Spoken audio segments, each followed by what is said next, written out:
So last week I caught Tom Rothman on the red carpet for the premiere of The Life of Pi, which opened the 50th Annual New York Film Festival. Of course, I couldn't pass up the opportunity to ask him if the Terminator franchise should be afraid of his upcoming sci-fi flick Robopocalypse, and Rothman answered, "Baby, everything should be afraid." Bold words or simply the truth? I'm leaning towards truth, as the film isn't set to come out until 2014, but is already making headlines. Now, what first put this film adaptation of the New York Times best-selling sci-fi novel on Hollywood's radar was none other than Steven Spielberg signing on to direct. His name, combined with the book's title, seemed like a match made in marketing heaven.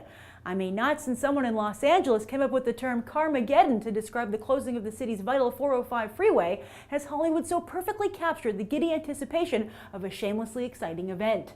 Seriously, it just brings a smile to one's face, and hopefully an instinctual need to buy a movie ticket. Now, the reason I reference the Terminator franchise is that Robopocalypse imagines what would happen if Skynet were to become self-aware for reals. But while Skynet, a military program, simply wanted to rule the Earth, Robopocalypse's Arcos wants to protect the Earth and is appalled by stuff like the Great Pacific Garbage Patch. Yeah, that's a real thing. So swapping zombies for robots, Robopocalypse has a similar feel to The Walking Dead and World War Z, and is written by a guy who actually has a PhD in robotics.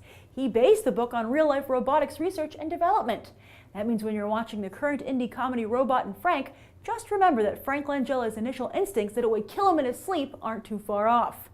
And the Robopocalypse hype just keeps on growing. Spielberg is eager to sign up two of Hollywood's hottest stars, Chris Hemsworth and Anne Hathaway, as well as James Bond's new Q, Ben Whishaw.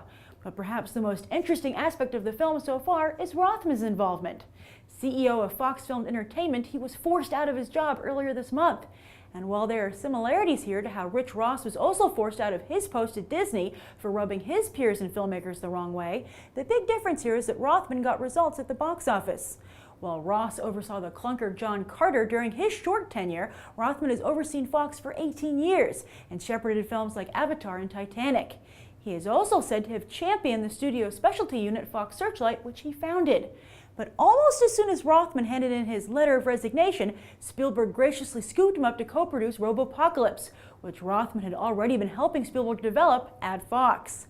So when Rothman says everything should be afraid, perhaps what he means is Hollywood should be afraid of Rothman's revenge. What do you think? Can anyone match or top James Cameron's evil robots of the future? Be sure to write your thoughts down below. I'm Grace Randolph, and this has been a Movie Bite. You can watch more right now.